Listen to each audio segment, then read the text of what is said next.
Yeah. Analytics off the chain, other channels not the same. Jake and Kyle, you know the name. Headliner Nation, we running the game.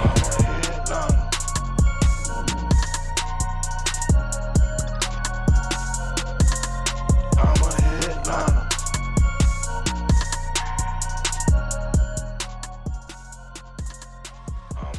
Yo, what is going on, Headliner Nation? Welcome back to the Fantasy Headliners, and we have got some more breaking news, if there hasn't been enough of it over the last couple of days.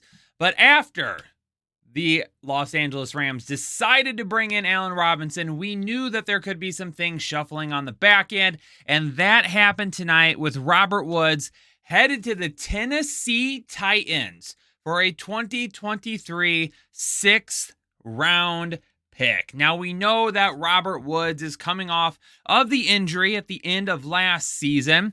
So what does this all mean for him? Do we think that Robert Woods could still end up being a guy, old Bobby Trees, that he was at one point when he was in Los Angeles? Because we know that, he spent time obviously in Buffalo and was okay, nothing great.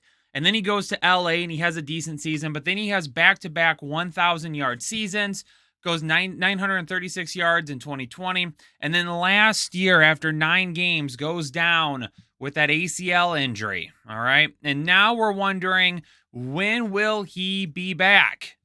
When will he be ready to go? Well, if it's a 12-ish month type of turnaround or less, then we could expect him back, maybe not right to begin the season, but maybe things get going. Maybe things are better for him, and he does get back in the early parts of the season. Do I think that he's going to be a wide receiver one like he was at one point in time, or a wide receiver two? Probably not. All right. We know that last year Tennessee had some struggles throwing the football, but I think some of that had to do with the inconsistencies around Julio Jones, whether or not he was going to be in the lineup or not, and not really having anyone behind him.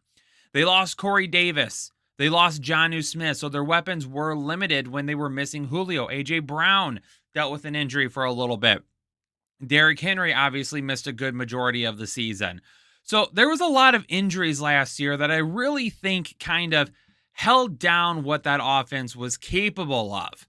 So I decided, what could Robert Woods realistically be if we still sit here and say that we know A.J. Brown is still the wide receiver one. All right. We know A.J. Brown is going to be the wide receiver one.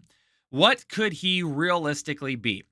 I think what we could look at is a Corey Davis-esque season back in 2020. That was Corey Davis's breakout year. That was his last year in Tennessee, and then he went on to the New York Jets.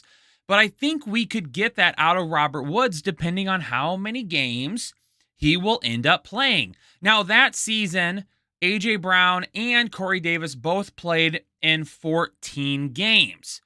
Targets for A.J. Brown that year were 106 for 70 receptions, 1,075 yards, and 11 touchdowns. All right, good season. Good season. Corey Davis that year, 92 targets, 65 receptions, 985 yards, 5 touchdowns. That is what I think we could see from Robert Woods. Now, the boys and I in our group chat are kind of discussing it a little bit and going back and forth. And Jake and Chouse, they don't like Robert Woods nearly as much. And I've kind of given them some reasons why I like him. I know for them, their side of the concern is he's coming off the ACL injury. Yep, absolutely get it. And they're worried about him getting the potential volume, especially if they run the ball as much as they do. Absolutely get it. All of those are concerns because we know that Tennessee is going to run the ball with Derrick Henry.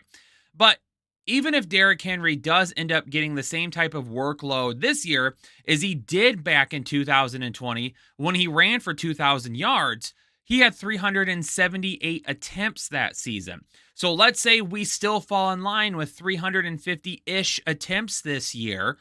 Well, that's averaging about 23 attempts a game. So they run the ball 23 times a game with him. That's still going to leave plenty of opportunities for targets for Robert Woods and A.J. Brown. Now, Jake also brought up Austin Hooper, and that's also a great point. But back in 2020, Jonnu Smith's final season in 15 games, he had 65 targets.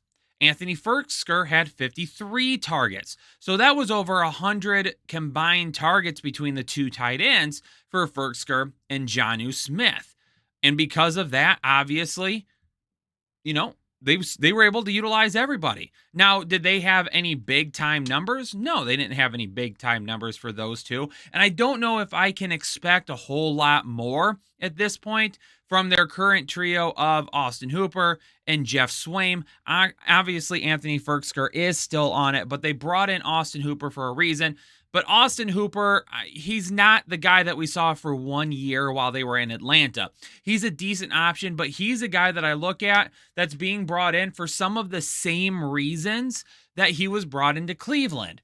And when Cleveland signed him, one of the things I told everybody who was super high on Austin Hooper was that I don't think he's coming in to be a receiving tight end. I think he's coming in to be an extra blocker. They want to run the football. He's going to be on the end of the line. He is a very good blocker. I see the same thing for Tennessee. Their offensive line isn't what it used to be. Not bad by any means, but it's not what it was a couple of years ago.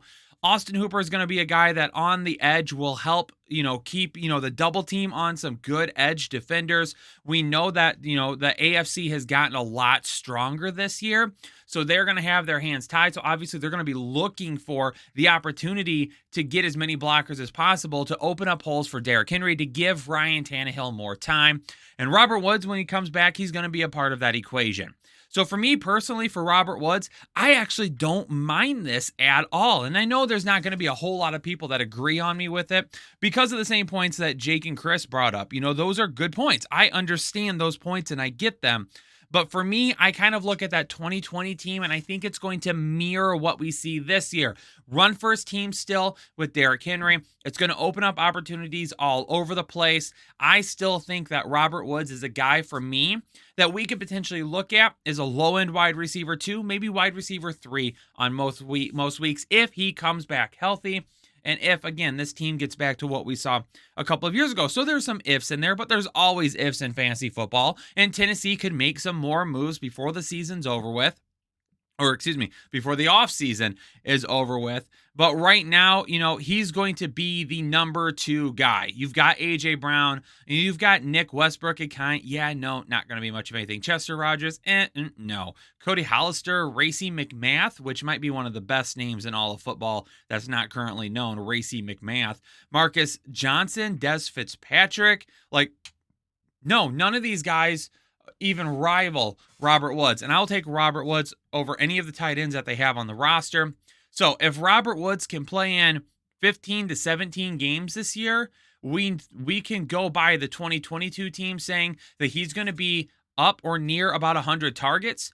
He could bring in 65 of those, be right around 1,000 yards, and score anywhere from probably about 5 to 7 touchdowns. I don't mind that at all. I'll take that later on in drafts because I think he's going to be there later on in drafts. I think he's going to be a guy that's going to fall greatly. And because of that, he's going to be a huge value possibly on draft day. So I want us to keep Robert Woods on our radar and in our mind. So when it comes draft day, we possibly move on him and put him on our team. But ladies and gentlemen, down in the comments, let me know what you think. What do you think about this addition for Robert Woods? Taking some of the things that I've talked to you about here, plus some of your own thoughts on that Tennessee team. What do you think? On top of that, if you're new here, you got to hit the subscribe button and hit the like button for me if you appreciate all the breaking news content that we are just slaying right now. But I'm going to go ahead and get out of here. All of you stay safe and stay healthy, and I will catch you on the next episode of the Fantasy Headliners. Peace out, everybody. Analytics off the chain, other channels not the same. Jake and Kyle, you know the name. Headliner Nation, we running the game. Y'all stuck on third down. Your content's plain Jane. Headliners on top now. We gonna move and change. Podcast off the rip. Draft guide, so legit. Fantasy world, our game tight. You know we about that chub life. Stuck in a rut and you need some motivation. Head to the channel for this Headliner Nation. I'm a headliner.